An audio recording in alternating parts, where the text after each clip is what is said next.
Olá a todos, sejam mais uma vez muito bem-vindos a esse nosso terceiro e último... Não, porque o Não é último, possível, Paulo. professora Adriana. Ainda tem tanto assunto. Da primeira temporada. Muito Haverão bem, outras, agora melhorou. haverão outras temporadas, mas assim a gente encerra esse nosso terceiro e último episódio aqui com o nosso mestre e professor Gabriel Chalita, que nos abrilhanta muito aqui, engrandece muito o nosso debate. Obrigado mais uma vez, professor, pela sua presença aqui no estúdio com a gente. Obrigado, Paulo. Obrigado, Adriana. Obrigado Papo... quem nos acompanha. Com muito certeza, bom estar aqui, né? Colaborando. O Papo é Sesc, terceiro episódio hoje, falando sobre o que, professora Adriana? Cultura de paz. Cultura de paz. Olha, outro tema também que parece tão longe da gente, tão distante. E que dialoga muito com o SESC. O SESC é uma grande instituição que atua pela cultura da paz. Aliás, Você não acha, não? Com certeza. A gente passeou ali, a gente visitou ali a felicidade social, depois a gente bateu na porta da dignidade humana. Para quê? Para agora a gente desaguar na cultura de paz. E eu já quero perguntar para o nosso mestre, professor Gabriel Chalita, o que é isso, professor? O que é essa história de cultura de paz, né? O que é isso? Pode traduzir para a gente? É alemão? É o quê? É cotidiano, né, Adriano? Oh. É cotidiano. Olha a palavra cultura, que coisa bonita que significa cultura, né? Ela tem dois sentidos. Ela tem o sentido de culto, né? Aquilo que você cultua, aquilo que te eleva, e ela tem o sentido daquilo que você cultiva. Então, ao mesmo tempo que você cultua os valores que são mais essenciais para a sua vida, você cultiva na relação com as outras pessoas a beleza desses valores que desenvolvem em você. Então você está cultuando, eu cultuo o amor, eu cultuo a felicidade, eu cultuo a dignidade, eu cultuo o respeito. E eu cultivo, eu planto o respeito, eu planto a dignidade, eu planto a relação com os outros, né? E se a gente pensar naquilo que eu cultivo, eu preciso cultivar essa paz. A paz, ela nasce de atitudes corretas que a gente tem na relação com o outro. Se a gente pegar o conceito de sociedade, assim, de Rousseau, por exemplo, né? Contrato social, Rousseau dizia o seguinte: as pessoas em algum momento talvez estivessem vivendo meio que sozinhas, né? Para se defenderem de alguma maneira, elas resolveram viver em sociedade, para que elas pudessem, né, se alimentar conjuntamente, se proteger conjuntamente, se desenvolver conjuntamente. Quando você resolve viver em sociedade, você precisa saber que as pessoas são diferentes e que elas estão em momentos internos diferentes. Então você constrói nessa relação entre as pessoas algumas normas que nos ajudem a viver em paz.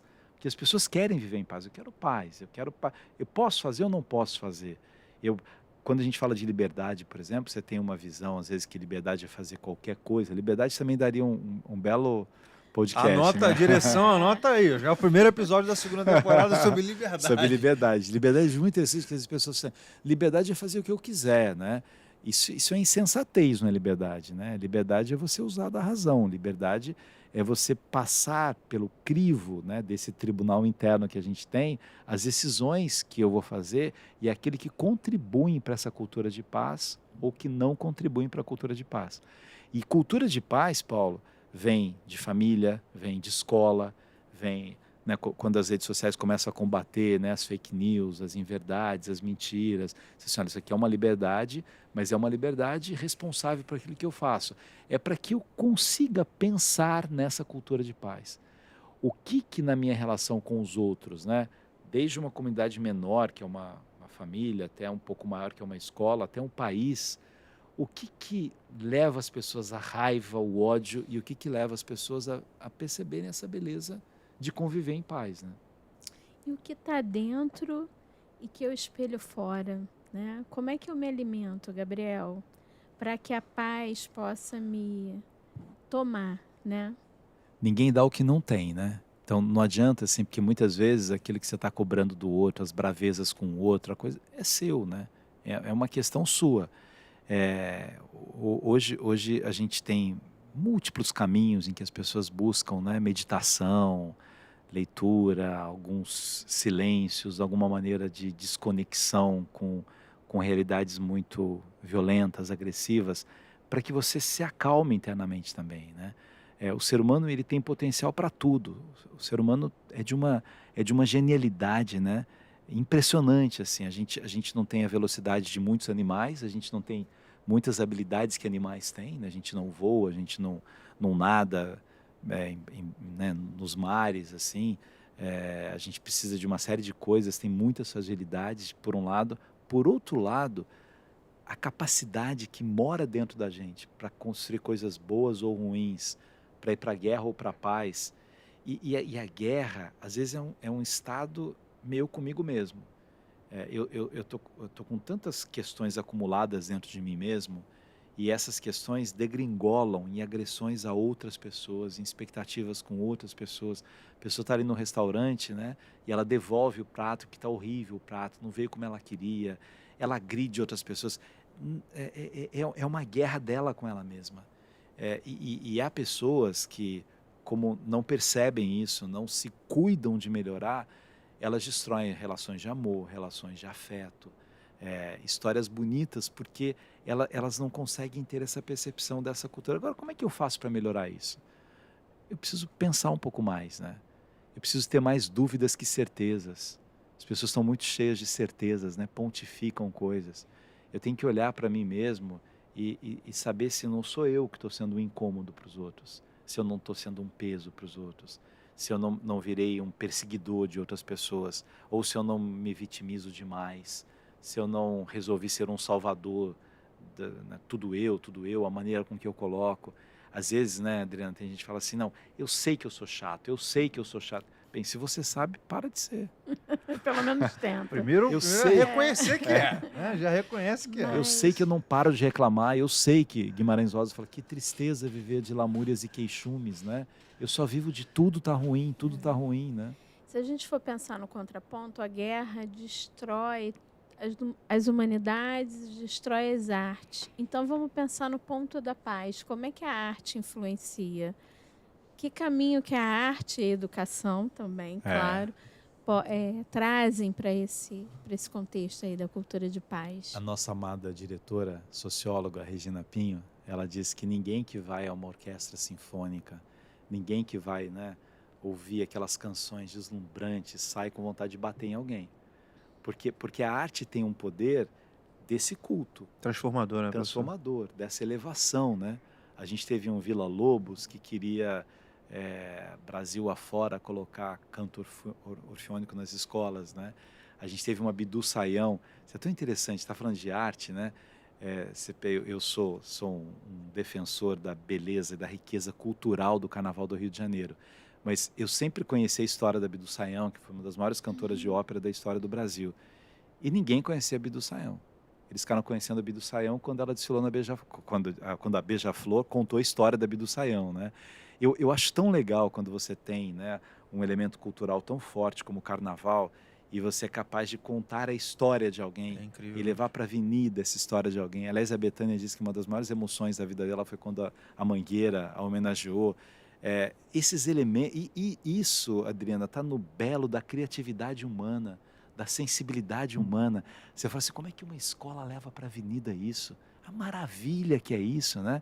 No nosso primeiro da trilogia, eu falei da Fernanda Montenegro, né? Quando você pega essa mulher com 93, 94 anos de idade, dizendo Nelson Rodrigues, com aquela grande... Você olha, né? Você fala, meu Deus, o Brasil tem... Eu posso viver no mesmo tempo que essa mulher, né? Aplaudir essa mulher dessa maneira. Da cultura popular, das criatividades todas. Quando a gente pega a história de um Cartola, né? Essa dimensão de levar esse simbólico para as pessoas me ajudam a construir essa cultura de paz. A cultura de paz na escola, por exemplo, cada atitude do professor, cada construção coletiva daquilo que vai ser desenvolvido, desempenhado dentro de uma escola, que não é com bronca, não é com xingamento, não é com ameaça, não é com agressão, vai me levar a uma cultura de paz. Se eu estou num setor empresarial, organizacional, a maneira com que eu me relaciono com os meus liderados, né, eu que sou diretor de uma empresa, vai gerar uma cultura de paz. Uma cultura de paz, ela precisa ser construída em todos os ambientes, né? Eu quero uma cultura ética, né? Eu tenho um compliance na minha empresa, na minha organização, mas é a cultura de paz que dá esse tom. Paulo, você falava assim antigamente, né? Aquele líder, ele tinha que colocar medo mesmo, né? Para as pessoas terem medo. Hoje não é isso que se pensa, nas culturas de relações humanas. É respeito. Eu tenho que respeitar aquele cara que é o meu chefe, que é o meu líder, né? Que eu trabalho com ele, eu olho para ele e falo assim, nossa, eu tenho uma admiração por ele. E esta pessoa que lidera alguém, que fala por alguém, ela tem que saber que da sua voz saem palavras que levam uma cultura de paz ou de ódio, ou de desinformação, ou de discórdia entre as pessoas que trabalham naqueles mesmos espaços, né? E, Gabriel, frisa um pouco, né? Como é que cabe a divergência na paz? Pensar diferente cabe na paz? Imagina o que seria de um arco-íris se fosse uma cor só, né? Olha que tristeza isso. O que é bonito do arco-íris? Você vê aquelas cores todas ali. E aquelas cores todas que dão como se fosse uma assinatura de Deus, né? Num dia meio chuvoso, assim, aí aparece aquilo lá para lembrar você do espetáculo que é isso. São cores diferentes, são pessoas diferentes, são pensamentos diferentes. Você não tem educação na homogeneidade. Há um equívoco você imaginar que as pessoas serão iguais. Você pode ter 2 filhos, os 2 podem ser gêmeos, eles são diferentes. Os polegares são diferentes, né? Essa visão das diferenças, ela é tão bonita quando eu aprendi a ouvir, como eu aprendi a ouvir o outro que está dizendo uma coisa completamente diferente daquilo que eu penso, eu sou capaz de ouvir até o final. E, de repente, eu me convenço de que eu continuo com a ideia que eu tinha. Não tem que mudar de ideia o tempo todo. Posso mudar, posso não mudar, mas eu ouvi o argumento dele até o final. Eu pensei, eu dei um espaço para que aquelas ideias diferentes das minhas, né? Eu sou professor de doutorado na PUC e os meus orientandos desenvolvem teses, né? E é muito interessante quando vem alguém com alguma tese divergente das coisas que eu já escrevi sobre aquele tema. Eu falei assim, nossa, você acha mesmo que a solução da heurística está nesse caminho? Tá? Não, porque na minha visão, nessas leis que pelo princípio lógico, deôntico, eu quero ver onde é que você vai chegar, mas eu gostei disso, porque ele pensa diferente. Talvez ele me convença depois, talvez ele não me convença, mas ele fez o seu caminho. Teve um aluno que fez eu sou um defensor do júri, do tribunal do júri. No Brasil, o júri é diferente do americano, aqui são só os crimes dolosos contra a vida, né, tentados ou consumados, e ele é um juiz e fez uma tese contra o júri, achando que é o juiz togado que tem que julgar e não 7 pessoas leigas que vão julgar aquela pessoa que atentou contra a vida de uma outra pessoa. Mas era tão instigante ali, eu te confesso que ele não me convenceu ao final, porque ele parte de um elemento que o juiz togado será mais racional que os jurados. Não, mas o trabalho era muito bom, tirou 10 com louvor e tal. Isso é legal, porque a gente pensa de uma maneira diferente. Eu revi uma série em alguns momentos ele falou, não, isso ele tem razão, isso ele tem razão. É tão legal que é um processo de aprendizagem. Paulo, quando você fecha a questão para uma coisa, você sabe o que é o certo, o que é o errado. Esses dias eu estava vindo de São Paulo para o Rio, e aí uma senhora sentada perto de mim, ela falou que era muito religiosa, né? Falou, eu sou católica, eu sei que você é católico, já li um livro seu compadre, gosto muito de você. Tal. Mas, na verdade, ela não estava tão simpática na fala, ela estava meio brava, assim, o jeito que ela falava que era religiosa e tal. E aí, no meio da história, ela falou que ela tem um único filho e ela não fala com o filho dela, com o único filho que ela tem, né? O marido era separada e tal. Eu falei, mas não fala com seu filho? Eu falei, não, para mim é pão, pão, queijo, queijo, certo, certo, errado, errado. Deus disse quente ou frio, morno eu vomito. Eu falei, mas o que isso tem a ver com seu filho? Eu falei assim, não, meu filho não vai à missa. Não vai à missa. E aí eu falei, não vai à missa, não fala comigo. Se você vai ficar com a sua vida em pecado, não fala comigo. Eu fiquei olhando sem reação primeiro, né? Eu falei, mas isso é contra tudo que Jesus falava de acolhimento e tal. E ela não está fazendo por mal, é o que alguém ensinou para ela, ela acreditou nisso, né? E aí você não acha? Eu falei assim, eu não acho. Eu acho que se a senhora for à missa e voltar feliz para casa de ter ido à missa, voltar sorridente, voltar amorosa, voltar carinhosa, ele vai querer ir. Quem sabe ele fique curioso também para saber. Nossa, minha mãe volta, de onde vem tanta alegria, de onde vem tanta paz, olha como ela volta. Agora, se a senhora volta da missa xingando, você não foi, a cabeça dele talvez seja assim, o que ela aprende nessa missa que ela volta cada vez mais irritada? Eu contagio as pessoas pela minha experiência de amor, né? Eu levo paz para as outras pessoas pelo exercício que eu preciso ter de paz. E eu digo isso, assim, e modestamente eu tento viver isso nas tantas funções de responsabilidade que eu tive na vida, né? Quando fui secretário de São Paulo, eram 6 milhões de alunos na rede pública. Eu lembro assim, caiu uma criança em tal Desafio, escola, ele é. levava alguém, né, da imprensa, falou, parece que caiu uma criança numa escola. Eu falei, só uma caiu? 6 milhões são 2 uruguais. Você acha que alguém cai no Uruguai assim? E tentava mostrar para as pessoas, o que você está me perguntando, né? Era uma... E assim, e levava isso com as responsabilidades, com metas, a relação com professores era incrível, né? E de falar a verdade. E quando vinha alguém mais agressivo, assim, né, de um sindicato específico, só de prestar atenção nele, ser educado, ele já acalmava um pouco. Isso é cultura de paz. A sua atitude, ela faz com que o outro ele acabe se constrangendo pelas atitudes irritadiças dele, ou o contrário. Às vezes você está numa boa, vem alguém, começa a te perturbar, e ele vai tirar um lado seu ruim, que não é o que você gostaria também, né? Aproveitando que o senhor tocou nesse assunto, a gente sabe que além de professor, enfim, psicanalista, o senhor também é autor de vários livros, inclusive 90, o que a gente está contando aqui, 90. certo, professor? Certo, 90, por 90. enquanto. E Por contando, enquanto, né? Não. E E as contando. crônicas. Exatamente, É. aí são Todos incontáveis. os outros Peças de teatro. E aí são assuntos, incontáveis, aí são incontáveis. E a gente sabe que o senhor também fala nesses livros de temas como afeto, pedagogia, amor, amizade, linkando um pouco dessa experiência que o senhor teve como secretário, falando de educação também para desaguar nessa cultura de paz que a gente está debatendo aqui hoje, nesse nosso encontro. Como que a gente pode levar isso para as escolas, na educação, professor? Vou te dar um exemplo, assim, eu falei que a gente tinha 6 milhões de alunos, né? Isso de 2000 2006, que eu fui secretário em São Paulo, depois municipalizou um pouco mais, hoje a rede lá deve ter 5 milhões, estadual, né? Eu criei um programa, a gente tinha um problema muito sério. Um dos problemas de destruição de patrimônio, de violência, eram as pichações nas escolas, né? Muitas escolas, né? Mais de 5 mil escolas e tal, e aí você pintava, ia lá, destruía a escola. A gente criou um programa chamado Escola da Família. O que foi Escola da Família, né? As escolas eram abertas em finais de semana para a família para participar.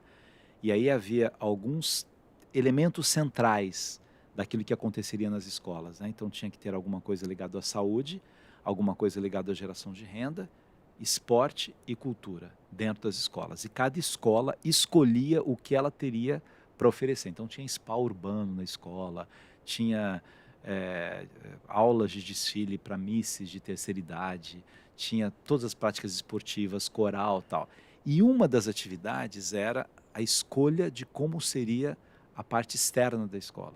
Então eles decidiam e com artistas eles pintavam as escolas ou tinham grafitagens ou mosaicos.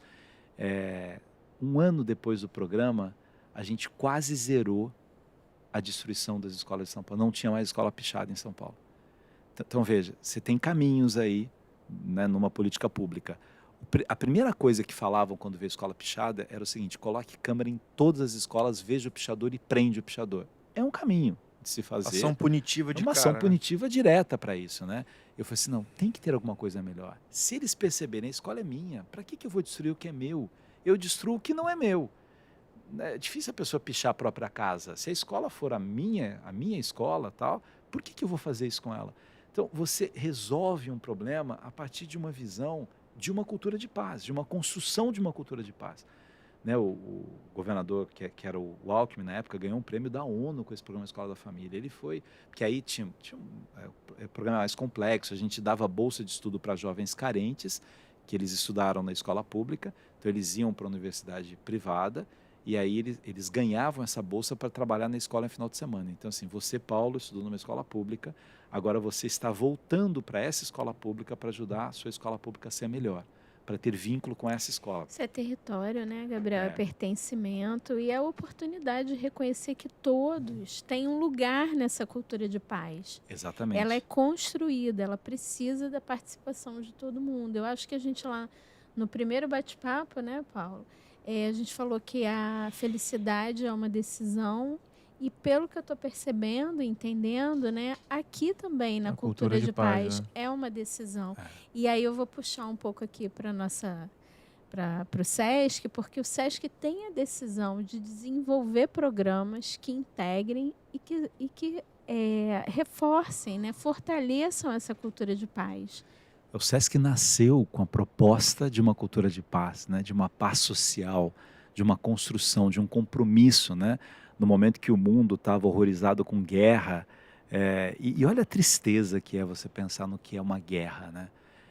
O Brasil viveu muito pouco isso. A gente teve algumas revoltas internas no Brasil e revoltas dolorosas em estados diferentes, mas a gente há muito tempo, graças a Deus, não tem uma guerra com o país. A gente tem guerras internas aqui. É uma pena, porque o índice de violência é assustador, mas os países em guerra, a destruição, as mortes, né? E é assim que o mundo resolveu alguma coisa? Nunca. Nunca. As grandes pontes, né? As grandes revoluções mundiais, as lembranças lindas que você tem, não são dos homens que fizeram guerra, são de Gandhi, que não fez guerra, do Mandela, que a gente falou no programa, que não fez guerra, de Francisco de Assis. Que não... Você pegar os grandes referenciais da história, foram pessoas que gastaram a sua vida pela paz, né? A gente cita o Churchill da guerra, mas aí era para combater o nazismo, né? Foi o homem que não se ajoelhou diante daquilo que estava acontecendo no mundo. Mas assim, os grandes pacifistas foram pessoas que peraí, não é esse o caminho, não é esse caminho. Uma guerra vai gerar outra guerra, que vai gerar outra guerra, uma vingança vai gerar uma outra vingança. Eu preciso limpar isso aqui, preciso construir isso de uma outra maneira. Isso vale para uma relação familiar ou para um país. Ou você limpa isso. Eu tenho um exemplo que aconteceu aqui na Igreja Nossa Senhora da Paz, aqui no Rio de Janeiro, Sim, né? então. Uma vez eu fui a uma missa, eu já até coloquei isso numa peça de teatro, que para mim foi tão bonitinho. Tinha uma senhora de 90 anos e uma de 93 anos, depois que eu fiquei sabendo a idade da outra, né? Aí eu sentei assim, elas me olharam, né? Falaram, você não é o Xalita? Eu falei assim, ai, que lindinho, que coisa boa, não sei o quê. E as duas, assim, conversando entre... Eu falei, ai, tomara que seja padre fulano, porque as duas gostavam mais do padre fulano e tal. Aí começou a missa, elas começaram a cantar. Eu falei, nossa, que belezinha. Aí a primeira leitura falava sobre os cabelos brancos, né? O respeito, tal, tal. Aí eu falei, estão falando da gente. Eu falei, gente, que belezinha essas duas, né? Aí acabou a missa e uma falou assim, nossa, você é um pão, viu, para mim. Eu falei, obrigado. A senhora também. Eu falei, imagina, eu tenho 93 anos, mas para mim não interessa, isso que interessa é a saúde, né? Eu falei, que coisa boa. E o que a senhora faz para ter essa saúde tão boa assim, né? Esse sorriso, essa alegria? Ela falou assim, não, primeiro teve uma brincadeira entre as duas, né? Que essa de 93 anos falou que ela tomava meio cálice de vinho, que o médico, citou o nome do médico lá, que aconselhava, porque ela não lembrava se afinava ou se engrossava o sangue. Sangue.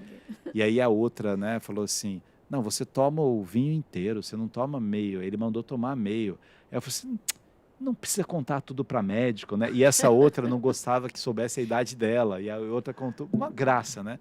Mas aí a frase bonita para mim, pegando da paz, no final, né? Eu falei assim, mas o que faz vocês estarem tão bem assim? Ela falou, filho, eu tomo banho de alma. Eu falei, o que é banho de alma? Eu falei assim, se você não toma banho no corpo, um dia, 2 dias, 3 dias, você cheira mal. Se você não tomar banho de alma, você cheira mal também na alma. Eu, aos 93 anos, já perdi muita gente que eu amei. Eu sou viúva, meu marido já morreu, meus filhos moram longe. Eu enterrei tantos amigos, cada um que fica doente, eu falo, meu Deus, quando vai ser mais um, né? Já fizeram tantas coisas ruins contra mim. Se eu ficar pensando naquilo que eu quis e não consegui, ou nos males que fizeram comigo, eu não vivo. Mas eu penso as coisas boas porque eu tomo banho de alma. E eu fui sair, nossa, que expressão bonita, né? Banho de alma. Quantos rancores a gente guarda, né? Quantas bobagens, aquilo que a gente falou no programa anterior de Aristóteles, né? Dos acidentes e da essência. Quanta coisa acidental. E eu fico ali, né? Eu não esqueço disso, como se fosse uma glória você não esquecer de uma coisa ruim que fizeram para você. Toma banho de alma. Então, muito banho de alma, né? Vai lá no SESC tomar banho de alma, posso recomendar Pode, assim? deve ir. Lá dá para tomar banho de piscina e Banho de alma. que é melhor, não tem, né? Com toda certeza, o SESC é uma instituição que preza muito por essa cultura de paz, como a Adriana falou, e o professor também falou. E é dos 0 aos 100 para todo mundo. Todas as faixas Isso etárias. aqui é legal, né? Toda Isso aqui é faixa etária. bonita. Não pregamos nada contrário à paz, né? Anticapacitistas, antirracistas, a favor da divulgação científica, da ciência como um todo, e do diálogo entre as pessoas, né? Assim seguimos por mais de 70, já estamos caminhando para 77 anos aí com o SESC, e tendo agora o prazer, sabe, Paulo, vou me despedir, né? Ai, que pena, terceiro episódio. Primeiro mas vou... episódio, primeira temporada, professor. Primeira temporada, a primeira temporada. Mas vou me despedir dizendo que estou muito feliz de ter te conhecido, foi um Prazer prazer. foi meu. E que o Gabriel é aqui, nos dá banho de alma, sempre. Nos ajuda nesse Com banho toda aí, certeza. porque é aquilo que fala, né? É uma inspiração. Obrigada, Gabriel. Adriana. A gente sai diferente, professor. Toda pessoa que eu acho que troca com o senhor, acho que sai diferente, assim. Eu falo disso de verdade, de coração, falo até um pouco emocionado, porque a gente sai diferente, sai transformado, sai com um pensamento além, isso provoca reflexões na gente, que a gente quer mudar, a gente sabe que pode fazer diferente depois que conversa contigo. E eu acho que a sua missão é essa, assim, né? Em vida, eu acho que você tem esse dom de provocar reflexões nas pessoas a ponto de falar, realmente, eu posso fazer diferente, eu vou fazer diferente. Não posso, mas como vou. Então, eu queria te agradecer, em nome do SESC, por provocar isso em mim, provocar isso na Adriana, provocar nisso todo mundo que está aqui, a nossa diretora, a Regina Pinto, está acompanhando também, todo mundo está acompanhando em casa esse podcast. Um prazer imenso te receber. E já fica a missão para a produção, que eles quebrem a cabeça, se virem, arrumem outros assuntos, outros episódios para a gente fazer. Essa é só a primeira temporada de Gabriel Chalita, professor mestre Gabriel Chalita. Aqui, por favor, suas considerações finais, professor. Obrigado, Adriana. Obrigado, Paulo, pela gentileza, pelo carinho de vocês, pela alegria, por estarmos juntos aqui, né? A gente está tocando o mesmo instrumento, está cantando a mesma canção, né? Essa canção do respeito, da paz, da dignidade, de saber que a gente não veio aqui por acaso. Cada um de nós veio aqui para plantar alguma coisa bonita, que algumas dessas nós mesmos colheremos, outras as pessoas colherão por nós, né? Essa é a beleza da experiência humana, do existir humano. Então, para mim, é uma gratidão poder ter trocado com vocês, conversado com vocês, aprendido com vocês também. Até a próxima. Professora Adriana, obrigado. Foi um prazer conhecê-la, viu? Espero Prazer estar foi meu, nas Paulo. próximas temporadas. Faço questão da senhora estar aqui. Tá bom? Mas, Paulo, vamos terminar aplaudindo Com de certeza. novo? Uma aula magna. Valeu. Muito obrigado. Quebrando o protocolo mais uma vez, aplaudindo aqui o professor Gabriel Chalita. Queria agradecer a Adriana, a Gabriel, toda a produção que ajuda. A gente encerra então essa trilogia da nossa primeira temporada. Fica aí com a promessa da segunda. E já tem até assunto. O primeiro episódio é liberdade. Liberdade, olha que O tema homem bonito. já até decidiu. A liberdade vai ser o primeiro episódio da segunda temporada. Queria muito agradecer. Aproveita para se inscrever no canal, deixar seu like aí, ativar o sininho para você também acompanhar as próximas novidades aqui nos próximos episódios também do Papo é SESC. Um abraço, fique com Deus, tchau.